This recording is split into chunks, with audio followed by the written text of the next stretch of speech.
Nunca imaginé que mi cumpleaños terminaría con una advertencia escrita entre flores. No la lleve a su casa. Esa frase en una tarjeta sin firma cambió mi vida. Pero antes de esa nota hubo silencios. Y los silencios a veces son más peligrosos que los gritos. Soy Rosa. Tengo 67 años. Vivo con mi hijo Luis y su esposa Mariana desde hace casi 5. Después de que mi marido murió, Luis insistió en que me mudara con ellos. No quiero que te quedes sola, mamá me dijo. Y yo, ingenua, pensé que la soledad era lo peor que podía pasarme. Los primeros meses fueron tranquilos. Mariana me trataba con una dulzura casi exagerada. Me preparaba té cada noche, me acompañaba al médico, hasta me compró una bata nueva para el invierno. Pero con el tiempo, esa amabilidad comenzó a sentirse forzada como una sonrisa sostenida demasiado tiempo. Luis, en cambio, estaba ausente. El trabajo, las cuentas, los niños, todo parecía pesarle. Algunas noches lo veía sentado en la sala mirando al vacío con las manos apretadas. ¿Todo bien, hijo?, le preguntaba. Él sonreía sin mirarme. Sí, mamá, solo cansado. Pero en su voz había algo más, una mezcla de culpa y agotamiento. Yo intentaba no entrometerme. Aprendí que cuando los hijos crecen, la madre debe aprender a desaparecer un poco. Sin embargo, empecé a notar cosas pequeñas, insignificantes quizá, pero inquietantes. El té que Mariana me servía cada noche tenía un sabor diferente, más amargo. A veces, después de beberlo, sentía que el cuerpo me pesaba, como si hubiera trabajado todo el día. Un día, mientras doblaba ropa, escuché su voz en la cocina, baja, apurada. Sí lo tengo bajo control, solo necesito que firme. No supe a quién hablaba, ni sobre qué. Esa noche no pude dormir.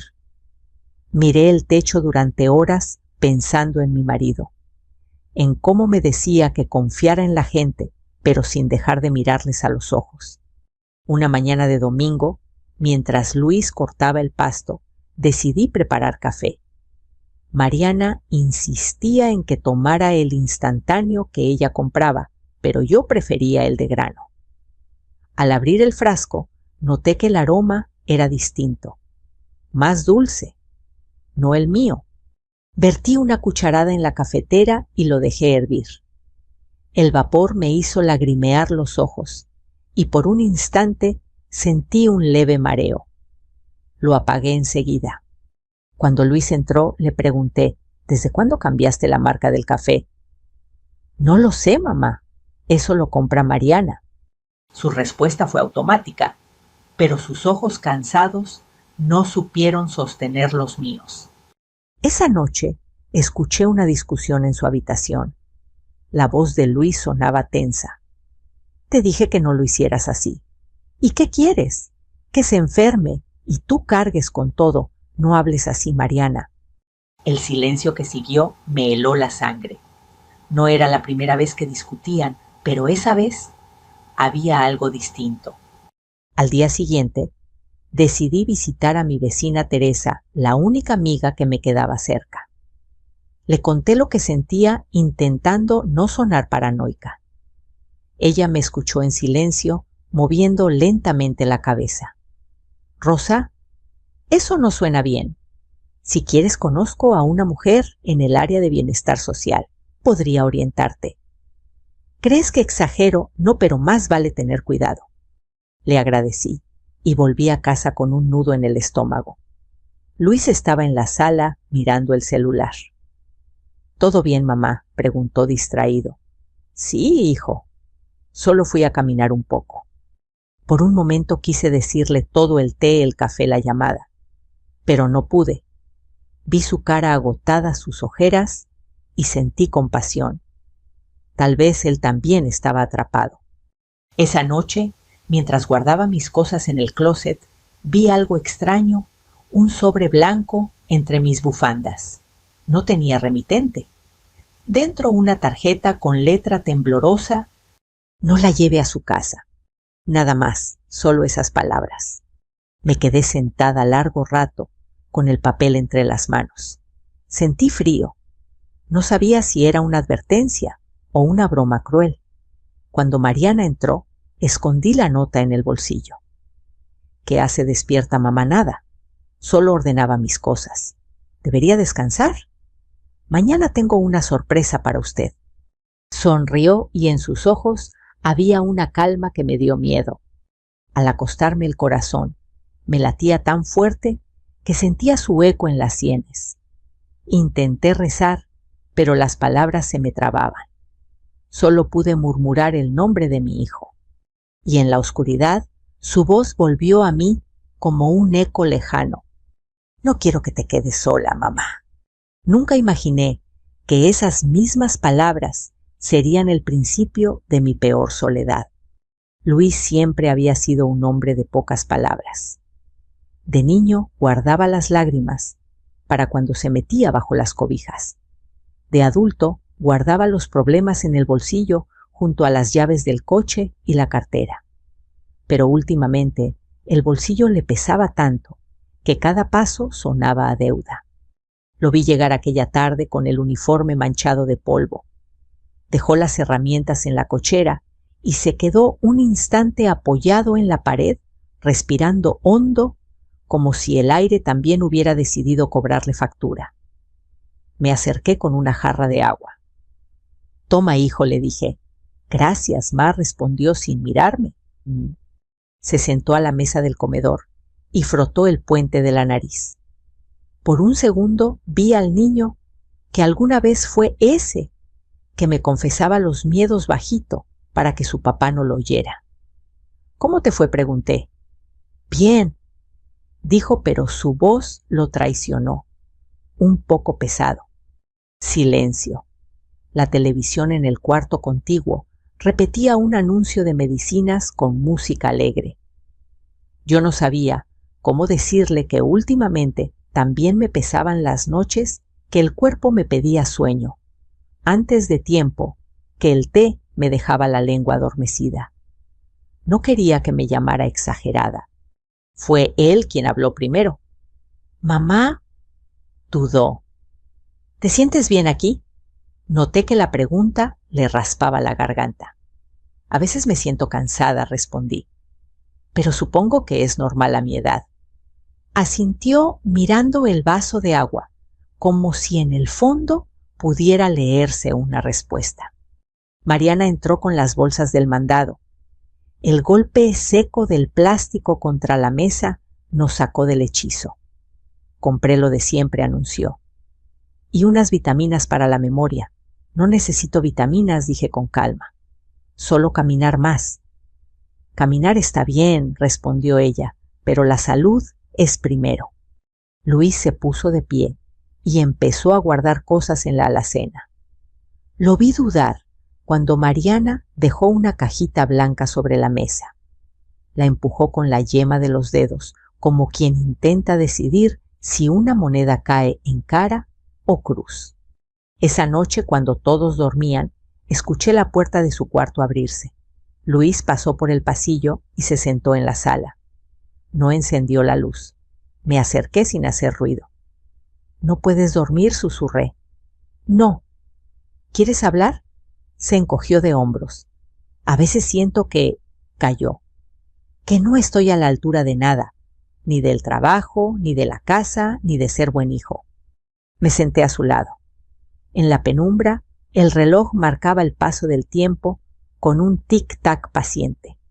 «Ser buen hijo no es decir que sí a todo», le dije. «Es decir la verdad, aunque duela». Se frotó la cara con las manos. «La verdad», repitió como si la palabra tuviera astillas. «La verdad es que me da miedo». «¿De qué?».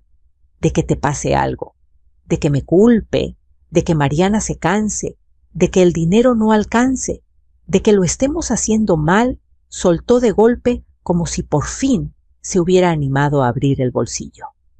«A veces Mariana me dice que no ves bien, que te confundes, que te tomas 2 veces las pastillas». Y yo no sé. Llego tarde, estoy cansado, no quiero pelear. No respondí enseguida. Lo miré en silencio, como cuando de niño traía una mala calificación y esperaba el regaño. ¿Y tú qué ves, Luis?, pregunté al fin. Veo que estás más cansada, que hay días en que te quedas mirando la ventana como si no supieras en qué estación estamos, que te duelen las manos. Eso también lo ve tu esposa, dije, pero la diferencia entre ver y decidir por mí es grande. Se quedó callado. Después apoyó la cabeza en el respaldo y cerró los ojos. No sé cómo mediarme, confesó. Mariana dice que si firmaras el poder, yo podría resolver cosas más rápido, bancos, médico, trámites. Que sería para ayudar, no para quitarte nada. Yo. Abrió los ojos y en ellos había una mezcla de pena y orgullo. Yo no soy un ratero. Le tomé la mano. Yo lo sé, dije. Pero hay formas de ayudar que empiezan por preguntar. Nos quedamos así un rato en silencio. Luego se levantó, me besó la frente y se fue a dormir sin encender la luz. Al día siguiente fuimos al centro de salud. No hubo dramatismos, una sala de espera con sillas de plástico, una enfermera joven que me midió la presión, un médico con ojeras que revisó mi expediente. Habló poco, anotó mucho. Vamos a hacer unos estudios básicos, dijo. Nada grave, señora, pero quiero descartar que su cansancio venga de algo más que la edad. También sería bueno revisar sus medicamentos. Luis asintió con premura. Doctor, podemos tener un informe escrito, claro. Lo entregamos en una semana. Salimos con un papel doblado que olía a tinta fresca. En la calle había vendedores de globos y el sol pegaba fuerte. Caminamos despacio. Luis iba callado, pero menos tenso. Yo sentí algo parecido a la esperanza. Las cosas dichas en voz alta pesan menos que las sospechas. Esa noche, Mariana propuso que cenáramos temprano. Sirvió una sopa ligera y dejó un vaso de leche tibia frente a mí. No hice aspavientos. Gracias, dije, y la probé. Tenía un sabor distinto, más dulce. Bebí un sorbo y dejé el vaso a un lado. ¿No te gustó?, preguntó. Prefiero el té, respondí. Hoy hace calor. No hubo frunce de ceño ni mirada acusadora. Solo un asentimiento y un como quieras. Pero en la comisura de sus labios se dibujó una línea tensa apenas perceptible. Luis lo notó. Bajó la mirada y con el índice recorrió el borde del plato una y otra vez, como quien pretende alisar una arruga que no está en la mesa, sino en su vida. Más tarde, mientras guardaba la loza, escuché que discutían en la cocina. No eran gritos, era la clase de pelea que se da con la mandíbula apretada. No podemos seguir así, Luis, decía Mariana. Todo recae en mí. Estoy intentando, respondió él. Fui con ella al médico. Voy a ajustar los horarios del trabajo. No hablo de horarios, hablo de decisiones. Si no te haces cargo, alguien tendrá que hacerlo. Alguien tendrá que hacerlo. La frase cayó como una piedra en el agua. Luis no contestó. Abrí la llave del fregadero para que no escucharan mis pasos y me encerré en mi cuarto. Me senté en la orilla de la cama, saqué el sobre blanco de entre las bufandas y volví a leer la tarjeta «No la lleve a su casa». No había firma, pero algo en la caligrafía me resultaba familiar. Pensé en Teresa, en sus dedos manchados de tinta, cuando llenaba recetas en su forma de subrayar las palabras importantes con doble línea. Respiré hondo. Si ese mensaje venía de ella, no era un capricho. Tal vez había visto lo que yo no podía ver desde dentro. Esa misma noche, Luis tocó la puerta. Puedo, claro. Solo quería decirte que... Se detuvo, tragó saliva. Que mañana voy a pasar por la clínica a preguntar si pueden adelantar los estudios. Y... titubeó. Y que si no te sientes cómoda con algo que te damos, me lo digas a mí. No a Mariana. A mí. Te lo diré, prometí. Y otra cosa, añadió con un hilo de voz, si alguna vez te sentiste presionada para firmar algo, no lo hagas, aunque yo lo pida. Se quedó un momento de pie, como si esperara que lo absolviera de todo. Yo no podía, pero sí podía estrechar su mano, y lo hice. Eres mi hijo, le susurré, y sigo creyendo en ti. Cuando se fue, me quedé pensando en que la culpa no corrige el pasado, pero a veces abre una puerta. En la mesa de noche, el vaso de leche seguía frío. Lo llevé al fregadero y lo vacié sin hacer ruido. Esta vez no esperé señales extraordinarias. Mi cuerpo ya había aprendido a escuchar lo sutil, el sueño pesado, la lengua pastosa, la cabeza con bruma. Decidí llamar a Teresa al día siguiente. Si iba a mover algo, debía hacerlo con cuidado. Y con pruebas. No quería escándalos, quería verdad. En la oscuridad del cuarto, antes de dormir, repetí una oración que hacía años no me salía de los labios, que la verdad llegue sin romper lo que todavía se puede salvar. No sabía si era pedir demasiado, pero esa noche, por primera vez en mucho tiempo, sentí que Luis y yo, cada uno desde su esquina, empujábamos hacia el mismo lado. La llamada de Teresa llegó temprano. «Rosa, ¿estás sola?», preguntó con voz baja. «Sí, hija, Luis salió al trabajo. Voy para allá. No tardes en abrirme, ¿sí?». No era raro que viniera sin avisar, pero algo en su tono me encogió el pecho. Cuando cruzó la puerta, traía una carpeta bajo el brazo y esa expresión de quien ya decidió algo y teme arrepentirse. Nos sentamos en la cocina, con el mantel aún húmedo del desayuno. «Rosa, hablé con mi sobrina», dijo. «¿La que trabaja en el DIF, sí? Me pidió que te preguntes si aceptarías una visita. Nada oficial todavía, solo orientación». Levanté la vista. «¿Orientación sobre qué? ¿Sobre tu bienestar? ¿Sobre tus medicamentos? Sobre tus derechos, Rosa». La palabra derechos me pareció demasiado grande para esa mesa pequeña. Me quedé callada. «No quiero problemas», dije al fin. «Luis no lo soportaría. Nadie te está pidiendo problemas, pero si algo raro pasa, más vale tener un registro, aunque sea discreto». Tomó mi mano con fuerza. Sus dedos temblaban un poco. «Esto no es traición, Rosa. Es precaución». Asentí. «Está bien», murmuré, «pero sin escándalos». Esa tarde llegó Irene. Una mujer de mediana edad, cabello recogido, mirada serena. No traía uniforme, solo un cuaderno y una pluma. «Buenas tardes, señora Rosa», dijo sonriendo. «Teresa me habló de usted. Solo quiero hacerle unas preguntas». Su voz era cálida, sin esa rigidez que tienen los funcionarios cuando cumplen un trámite. Me explicó que su labor era acompañar casos de adultos mayores que pudieran estar bajo presión o abuso sin emitir juicios. «Lo que usted diga aquí», aclaró, «se mantiene confidencial». Hablamos largo. Le conté de los mareos del té de la nota sin firma. Le mostré la tarjeta. Irene la observó con cuidado. Reconoce la letra no, pero sospecho de alguien. Ella asintió sin insistir. «Vamos a hacer esto paso a paso», dijo. «Primero un control médico. Es importante tener un informe oficial sobre su estado de salud. Después, si usted lo autoriza, tomaremos muestras de los productos que usa: café, leche, té. Todo se analizará con su consentimiento».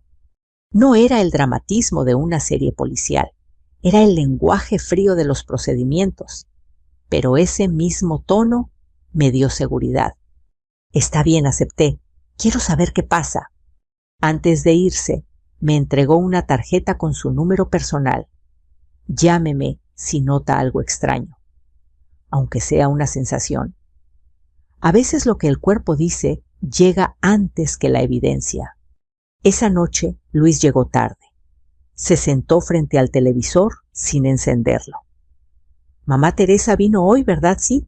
Y trajo a alguien. Lo miré despacio. ¿Te lo dijo Mariana? Asintió. Está molesta. Dice que no confías en nosotros. ¿Y tú qué piensas, Luis? Pienso que hay cosas que no entiendo, dijo bajando la voz.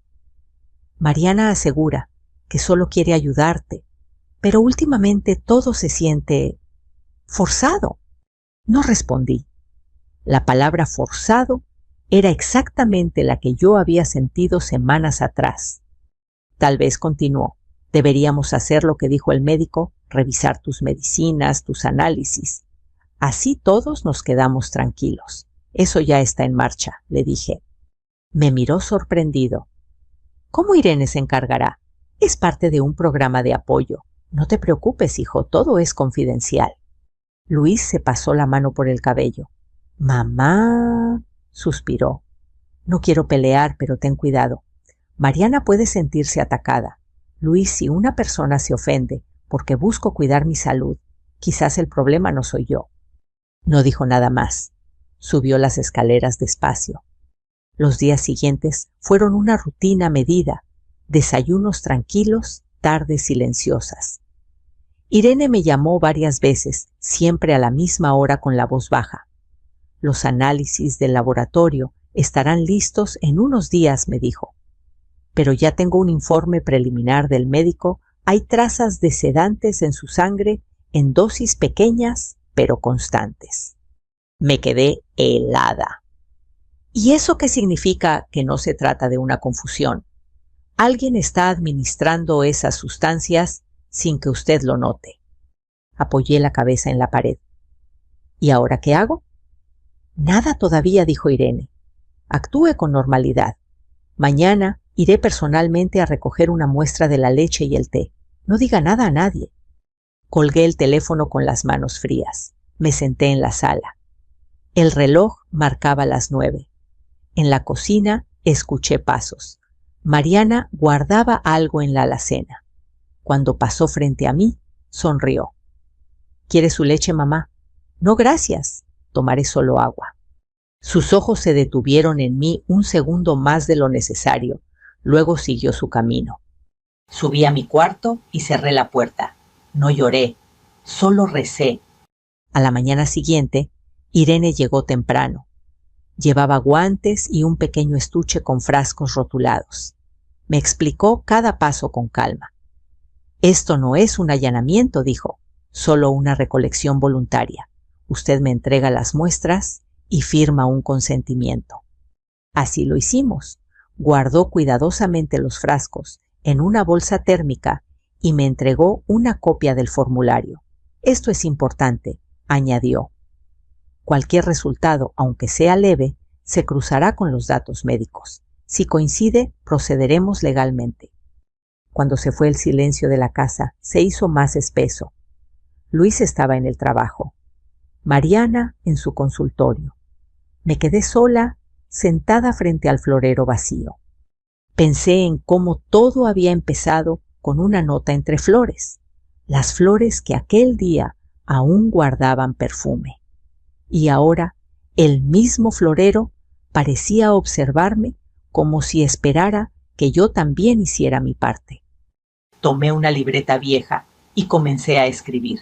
No un diario, sino un registro, la hora en que tomaba el té, lo que comía, lo que sentía después. 9:00 am. Café sabor dulce, cansancio leve. 3:00 pm. Leche tibia, sensación de sueño. No sabía si esos apuntes servirían, pero era mi manera de defenderme. Esa noche, cuando Luis regresó, se sentó conmigo en el comedor. «¿Hoy te ves mejor?», dijo, como queriendo convencerme o convencerse. «Me siento más ligera», respondí. Quizás porque escribí todo lo que no decía. Él asintió. «Eso ayuda», dijo. «A veces uno se envenena más con las palabras guardadas que con cualquier otra cosa». No supe si lo dijo por mí, por él o por ambos, pero por primera vez en semanas sonó sincero. Mientras subía las escaleras, pensé que las mentiras, igual que los sedantes, actúan lento. pero cuando uno empieza a despertar, ya no hay vuelta atrás. El lunes siguiente amaneció gris. El aire olía a tierra húmeda y el cielo tenía ese color entre plomo y nostalgia que anuncia que algo está por romperse. Me desperté antes del amanecer, incapaz de quedarme quieta. Caminé por la casa sin hacer ruido, como si mis pasos pudieran despertar los secretos que aún dormían en los rincones. A las 7 sonó el teléfono. Era Irene. «Señora Rosa, ya tenemos los resultados», dijo sin rodeos. Los análisis confirmaron la presencia de benzodiazepinas y zolpidem en las muestras de leche y té. No entendí de inmediato. ¿Y eso qué significa? Que se trata de medicamentos sedantes. No se usan sin receta médica. Y por la cantidad, es evidente que fueron administrados en dosis pequeñas pero constantes. Me quedé en silencio. La palabra constantes me golpeó más fuerte que el resto. ¿Desde cuándo cree que...? Difícil saberlo, respondió, pero las concentraciones indican que no es reciente. Probablemente lleva semanas, quizás meses. Me senté en la silla de la cocina. Las manos me temblaban. ¿Qué pasará ahora? Iremos paso a paso, dijo Irene con tono firme. El siguiente paso es formalizar la denuncia, pero para eso necesito su autorización. Asentí, aunque ella no podía verme. Lo haremos, murmuré. Ya no tengo miedo. A media mañana, Luis llegó del trabajo más temprano de lo usual. El jefe me dio el día, dijo con voz apagada. Mariana me pidió que hablara contigo. Está nerviosa. Dice que hay rumores, que alguien la está investigando. El silencio se extendió entre nosotros. Luis, dije con cuidado, lo que voy a decirte va a doler. Pero necesito que escuches. Le conté todo, las muestras, los resultados, la llamada de Irene. No lo miré mientras hablaba. Temía ver su expresión partirse en dos. Cuando terminé, él se quedó quieto. Luego se llevó las manos al rostro y exhaló. Dios mío. Luis, yo no te culpo. Pero debí verlo. Mamá golpeó la mesa con el puño, no fuerte, pero con un temblor que me dolió más que si hubiera gritado. Cada vez que decías que estabas cansada, cada vez que rechazabas el té, yo lo veía, y aún así me quedé callado. Le toqué el hombro. El silencio también es una forma de miedo, hijo. Alzó la vista, los ojos rojos. ¿Qué va a pasar con ella, Irene? Dice que debemos proceder legalmente. Pero no quiero una venganza, Luis. Quiero la verdad, y que nadie vuelva a hacerlo. Él asintió despacio. Si esto llega a los tribunales, lo enfrentaré contigo. Esa misma tarde, Irene llegó con un agente del Ministerio Público. No había dramatismo, ni sirenas, ni luces rojas. Solo papeles, firmas y una grabadora pequeña que ella colocó sobre la mesa. Esta es una declaración preliminar, explicó. Solo debe narrar los hechos tal como los recuerda. Comencé a hablar. Mi voz temblaba, pero no se rompía. Les conté desde el primer té amargo hasta la llamada de Teresa. Todo con fechas, lugares, detalles. Ellos tomaban notas sin interrumpir. Cuando terminé, Irene guardó los documentos y dijo: la denuncia quedará registrada. El siguiente paso será notificar a su nuera para que rinda su versión. No se trata de encarcelar a nadie sin pruebas, sino de protegerla a usted. Luis se ofreció a acompañarme al centro de justicia al día siguiente. Esa noche apenas hablamos. Cenamos en silencio, cada uno sumido en sus pensamientos. El martes, la oficina del Ministerio Público estaba llena de gente. Mujeres con carpetas, hombres con rostros cansados, una televisión vieja en el rincón transmitiendo noticias que nadie escuchaba. El funcionario nos recibió con amabilidad. Revisó los documentos y selló cada hoja con un golpe seco.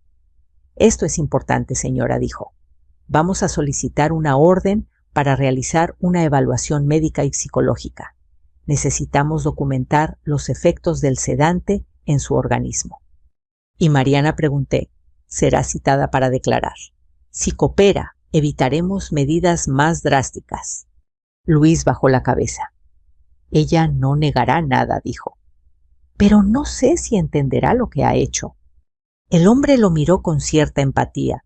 A veces la justicia no repara familias, pero evita que sigan rompiéndose. 2 días después, Mariana recibió la notificación.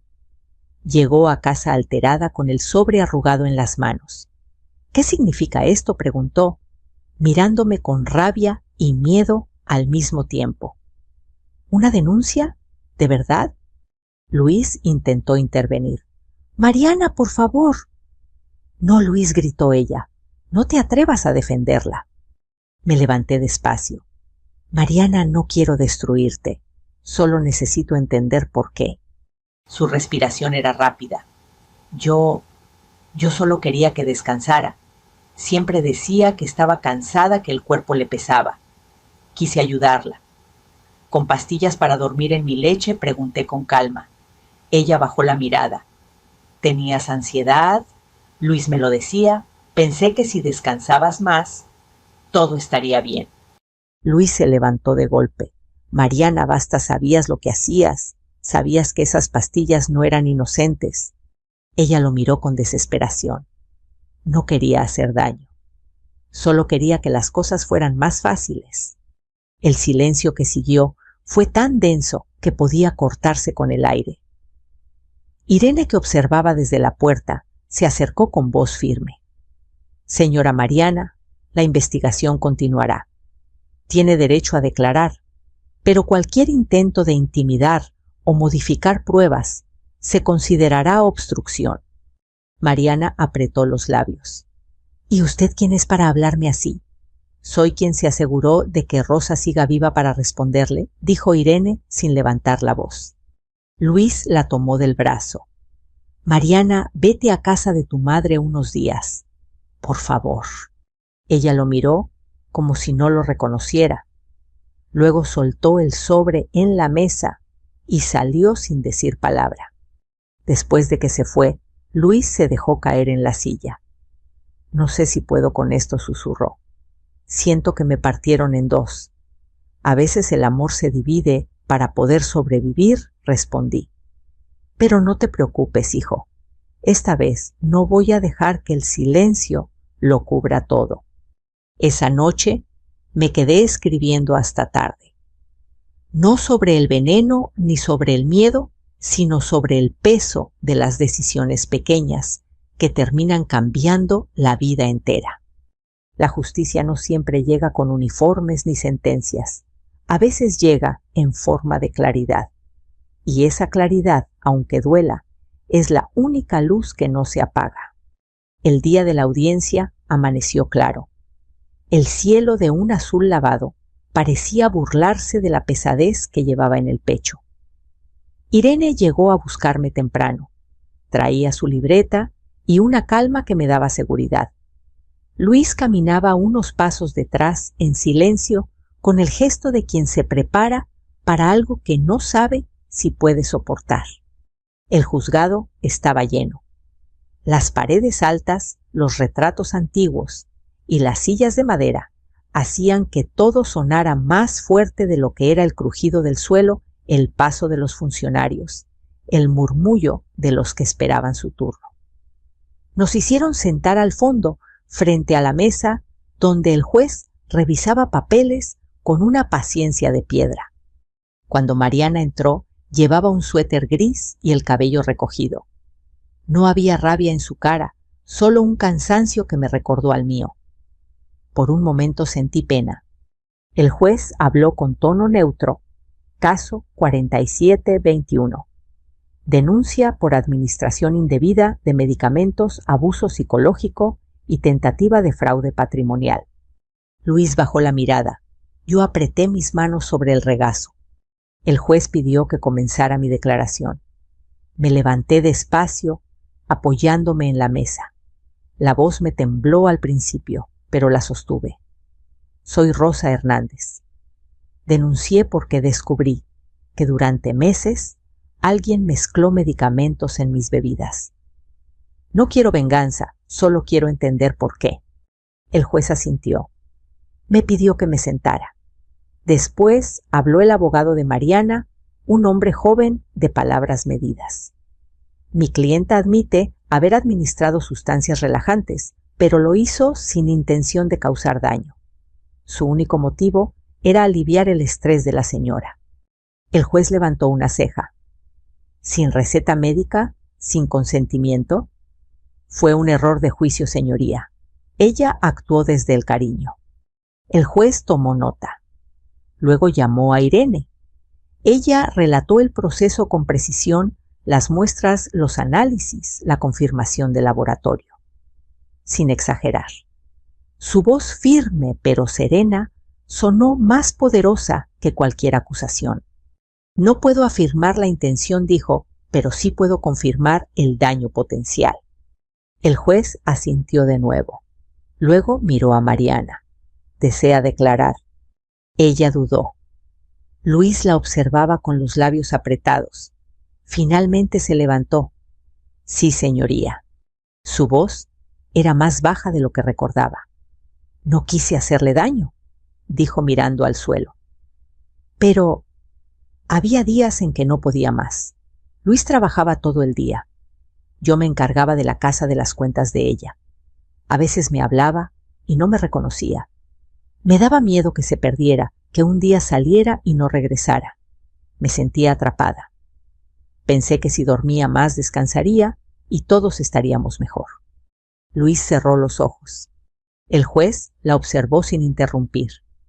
¿Y por qué la presionó para firmar documentos de cesión de bienes? Mariana tragó saliva. Fue idea mía. No quería quitarle nada, solo asegurar que, si algo le pasaba a la casa, quedara en manos de Luis. No confío en los trámites, quería resolverlo antes. Su voz se quebró. Sé que lo hice mal, pero no era maldad, era miedo. El silencio que siguió fue pesado. Miré sus manos, las tenía entrelazadas, los nudillos blancos de tanta tensión. Y pese a todo en su rostro, no vi odio, sino agotamiento. Luis pidió permiso para hablar. Señoría, dijo, yo tampoco vi venir esto. No justifico lo que hizo, pero entiendo de dónde vino. Nos sobrepasó la vida. Los turnos, el dinero, las discusiones. Dejamos de escucharnos. El juez respiró hondo. Entiendo, dijo, pero el miedo no exime la responsabilidad. Durante el receso, Irene me llevó a una sala pequeña. Me ofreció agua. Está siendo valiente, Rosa, me dijo. No me siento valiente, solo cansada. A veces eso es lo mismo, respondió con una sonrisa leve. El cansancio también empuja a decir la verdad. Cuando regresamos, el juez dictó la resolución provisional. La acusada permanecerá bajo supervisión legal durante 6 meses. Deberá asistir a terapia psicológica y realizar trabajo comunitario en un centro de atención a adultos mayores. La víctima recibirá acompañamiento médico y protección de bienes hasta nuevo aviso. Golpeó la mesa con el mazo. El sonido resonó como un cierre. A la salida, Mariana se acercó. Los guardias no la detuvieron.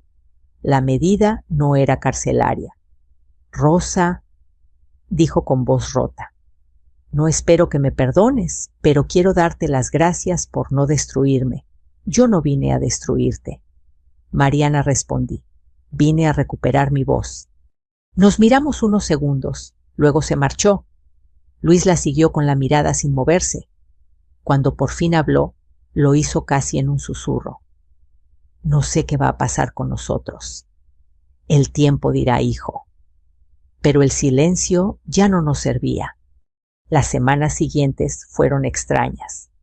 Los días parecían más largos, como si la casa necesitara acostumbrarse al nuevo aire.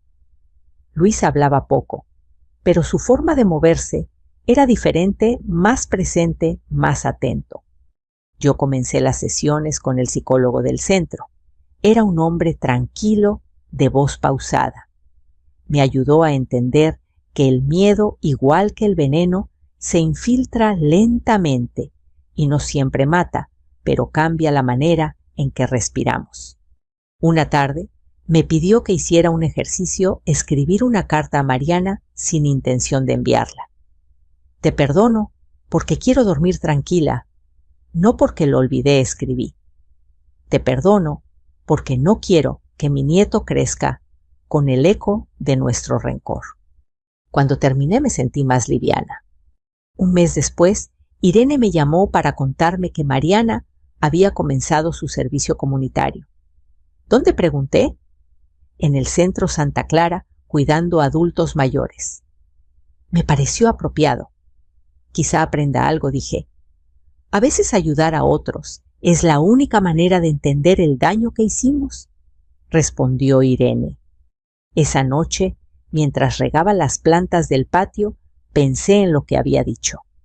Las hojas brillaban con el agua y por primera vez el olor del té en mi taza no me produjo desconfianza. Luis salió al jardín con 2 tazas de café. ¿Puedo acompañarte?, preguntó. Siempre. Nos sentamos sin hablar. El viento movía las cortinas del comedor y el aire se sentía limpio. Mamá dijo al cabo de un rato. Gracias por no rendirte. No lo hice por mí, le respondí. Lo hice por los dos. Esa noche dormí sin pesadillas.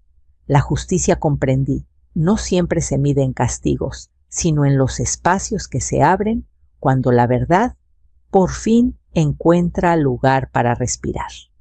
El primer lunes después de la audiencia, la casa amaneció distinta. No más tazas servidas sin preguntar, no más instrucciones disfrazadas de cariño. Luis preparó café de grano, como antes, y lo dejó sobre la mesa con un «si quieres». Ese «si quieres» fue la señal más clara de que algo estaba cambiando. Hoy comienzo un curso en el trabajo, me dijo. Ajusté horarios para estar las tardes contigo, no para vigilarte, aclaró casi avergonzado, para acompañarte. Asentí. Acompañar no es lo mismo que controlar. Lo supe en la sonrisa tímida que se le formó sin proponérselo. Empezamos una rutina nueva, lunes de mercado, miércoles de caminata corta, viernes de llamadas con Irene para revisar avances. Nada extraordinario. Lo extraordinario era la calma. Yo llevaba un cuaderno donde apuntaba lo que tomaba y cómo me sentía. La letra me salía más firme y las páginas por fin ya no hablaban de brumas. Una tarde, Teresa vino con un tóper de sopa de fideos. Se sentó frente a mí en la mesa que solía presidir el silencio. ¿Cómo vas?, preguntó. Con sueño normal, bromeé. Reímos las dos como si al nombrarlo rompiéramos el hechizo de los meses anteriores. Me contó que Mariana había comenzado su servicio comunitario en el Centro Santa Clara. Se le ve seria, dijo. No triunfalista, solo informativa. Yo asentí. No quise preguntar más. No era indiferencia, era una prudencia nueva. El psicólogo del centro me había dejado tareas sencillas: abrir las ventanas por la mañana, tomar el sol 10 minutos, escribir 3 líneas de gratitud cada noche. Parece poca cosa, pensé, hasta que noté que la luz y las palabras juntas cambiaban el aire de los cuartos. Luis también inició terapia.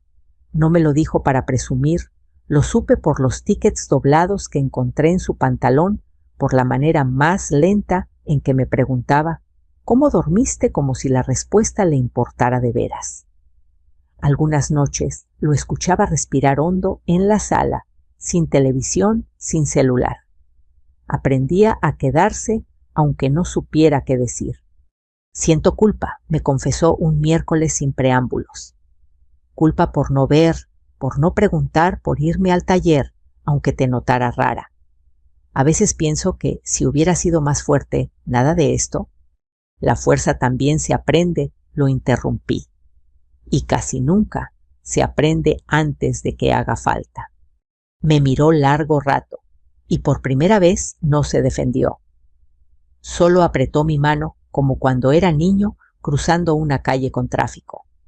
Durante una consulta de seguimiento, la doctora que llevaba mi caso revisó mis análisis. La benzodiazepina ya no aparece, informó con un tono sobrio que agradecí. El sueño se ha regulado. Vamos a mantener vigilancia, pero va bien. No celebré con exclamaciones. Bajé la mirada al cuaderno y anoté cansancio leve, mente despejada. Había aprendido que la mejor fiesta es dormir sin miedo. Al salir, Irene nos alcanzó en el pasillo. Rosa, el juez, confirmó las medidas de protección de bienes por 6 meses más, dijo, y autorizó un acuerdo. Mariana puede visitar a su hijo aquí con supervisión, si así lo desean.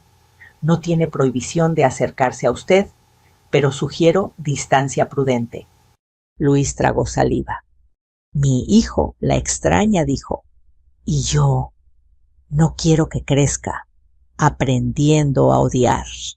El odio se enseña menos con palabras que con gestos, añadió Irene suave. Si llegan a verla, que sea con límites claros. Asentimos los dos, no discutimos. Ese mismo día nos fuimos a casa en silencio, cada cual tratando de medir sus propias fuerzas. Pasó un mes. Un sábado, mientras limpiaba la mesa, recibí un mensaje, un número desconocido, texto breve. Estoy en Santa Clara. Si quieres hablar, estaré en el patio a las 5. Era Mariana. No pedía perdón. Pedía un lugar para una conversación. Dudé. Fui a la cocina, busqué un vaso, bebí agua. El frío me devolvió al presente. ¿Mamá?, preguntó Luis desde la puerta. Le mostré el teléfono. No me dijo qué hacer. Bien. Era mi decisión. A las 5 en punto, llegué al patio del centro. El sol se inclinaba sobre los árboles. Mariana estaba sentada en una banca con uniforme gris claro y una credencial colgando. No se levantó para abrazarme. Yo tampoco. Agradecí el respeto de ese espacio en medio. Gracias por venir, dijo. Vine a escuchar, respondí. Pasó un carrito con tazas. Un voluntario las repartía a 2 señoras que contaban historias de juventud. La vida ocurría sin dramatismos. No tengo un discurso, comenzó Mariana. En terapia me dicen que pida perdón. Y sí lo pido. Pero entiendo que no repara. Solo quería decirte que en estas semanas he aprendido a hacer lo que nunca hice preguntar antes de ayudar. Se calló. Luego, con un hilo de voz, pensé que te cuidaba. En realidad, me estaba cuidando de mis miedos. No lloré, ni ella. Dejó la frase suspendida como quien sabe que el resto lo dirá el tiempo. ¿Ves a mi hijo?, pregunté. Sí, con su papá. Vienen los domingos, no hablamos de lo que pasó. Si pregunta, le digo que su mamá está aprendiendo a hacer mejor las cosas. Asentí. A veces la honestidad también es una forma de silencio. Nos quedamos un rato sin hablar. Una enfermera acomodó sillas. Un señor pidió música de trío y la bocina vieja obedeció con un bolero leve. Me levanté. Cuídate, dije. Tú también, respondió. No hubo abrazo. No lo necesitábamos. En casa la silla del fondo seguía desocupada. Nadie se atrevía a moverla. No como altar, no como castigo, como pausa. A veces, mientras tejía, la miraba y pensaba en lo que quedaba por aprender. Terminé la bufanda que había dejado a medias y la doblé con cuidado. La coloqué sobre el respaldo de la silla, no como marca, sino como recordatorio de que lo inconcluso también puede cerrarse sin ruido. Esa noche Luis llegó con su hijo. Traían pan dulce, juntamos café y chocolate. Entre migajas, el niño preguntó: ¿por qué esa silla no la usa nadie? Porque está esperando, dijo Luis sorprendiéndome. Esperando a que aprendamos a sentarnos sin lastimarnos. El niño frunció el ceño, convencido de que su papá hablaba raro. Reímos. Cambiamos de tema. Hicimos tarea. La vida, como la sopa de fideos, se sirve caliente y de a poquitos. Al terminar de recoger, Luis se quedó un momento detenido en la cocina. Hoy me di cuenta de algo, dijo. No me duele que Mariana haga su servicio. Me alivia.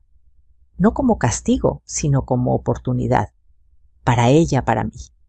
A veces eso es el perdón, respondí. Dejar de pedir que el otro sufra y empezar a pedir que aprenda. Se quedó pensando. ¿Y tú la perdonas? Miré el mantel, la taza, la silla, objetos que habían sobrevivido a tantos días difíciles sin volverse enemigos. Me di el permiso de responder sin prisa. La perdono porque quiero dormir sin sobresaltos, pero no olvido porque necesito estar atenta. El perdón no borra, ordena. Luis asintió con un respeto nuevo. Gracias por enseñarme, murmuró. A veces me siento otra vez el niño que cruza la calle. Y yo la madre que mira a ambos lados sonreí. Antes de acostarme, abrí el cuaderno. Escribí las 3 líneas de gratitud del día. Café de grano servido con un si quieres. Una conversación sin gritos y sin lágrimas. La bufanda terminada. Cerré el cuaderno. Apagué la luz. Dormí de un tirón. Entendí que después del juicio no es un punto final, es una forma nueva de estar. Menos ruido, más límites, menos miedo, más preguntas y una silla esperando sin prisa como esperan las cosas que no se hacen por obligación, sino por decisión. El invierno llegó con su olor a pan caliente y su luz suave de las 5 de la tarde. La casa que durante meses había sido un campo de silencios y sospechas, respiraba de nuevo. Cada rincón parecía recobrar su sonido natural, la cafetera goteando las cortinas, moviéndose con el viento, el murmullo de la radio en la cocina. Esa tarde, mientras doblaba la ropa, encontré la bufanda gris que había tejido durante los días más oscuros.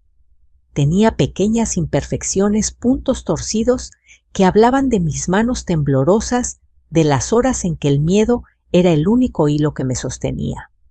La extendí sobre mis rodillas y sonreí. No la deshice. Las cicatrices también forman parte del diseño. Luis llegó con el niño, como cada sábado. Él corrió a abrazarme con la energía intacta de sus 6 años. Abuela la maestra dice que cuando uno se cae al suelo, te enseña a levantarte, dijo con la seriedad de quien pronuncia una verdad recién descubierta.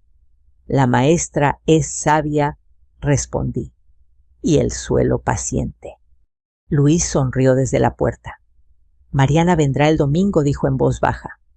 Solo un rato con supervisión. Quiero que lo sepas antes. Asentí. No sentí miedo, solo una calma que reconocí como madurez. El domingo el aire olía a bugambilias.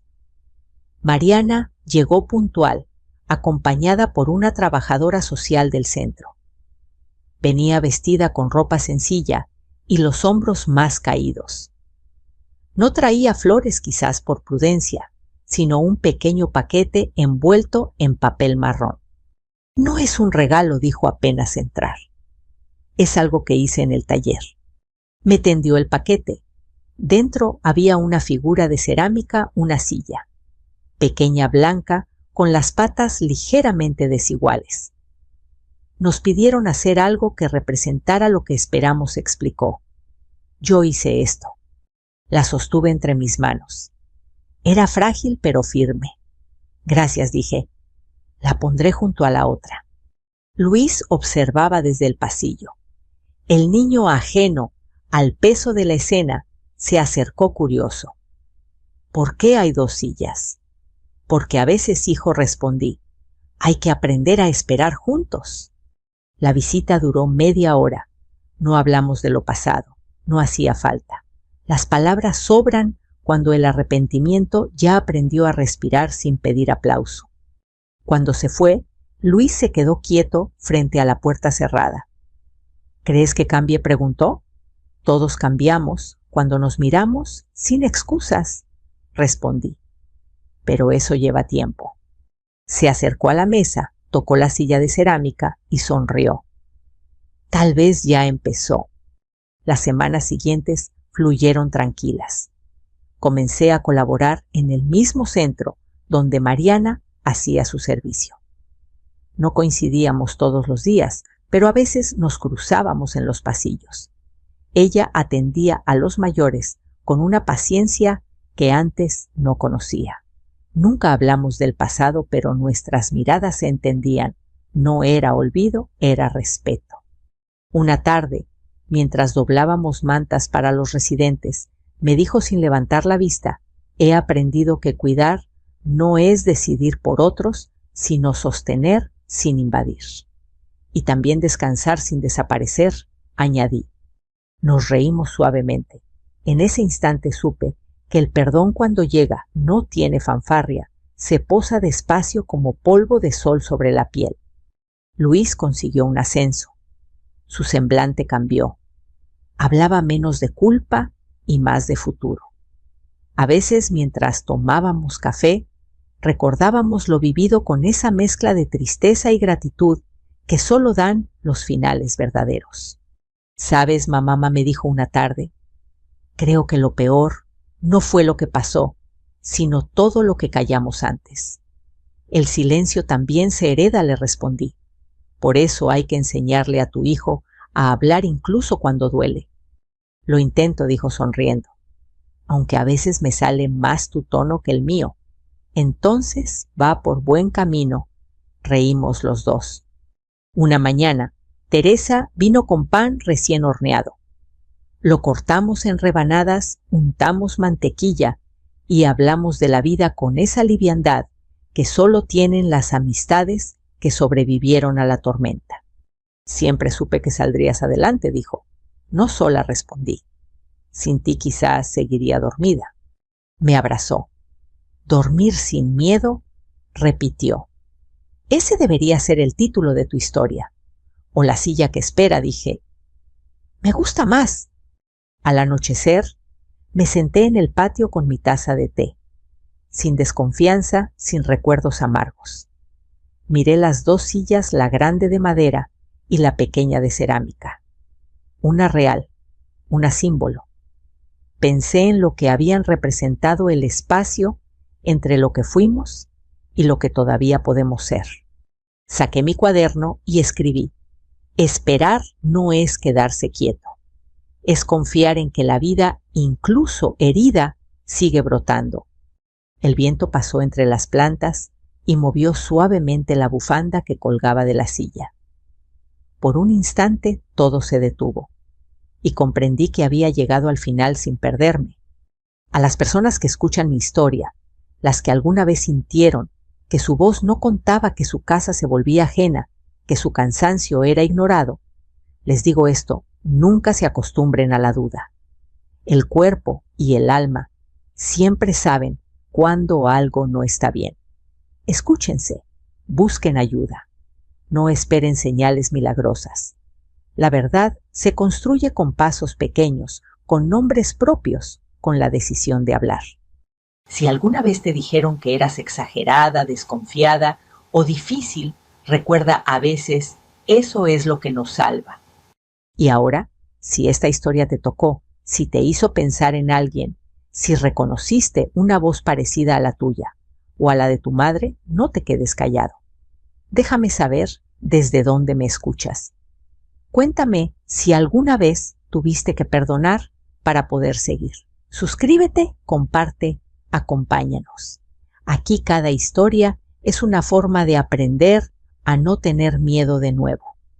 Porque todos en algún rincón del alma tenemos una silla que espera y merece volver a llenarse de vida.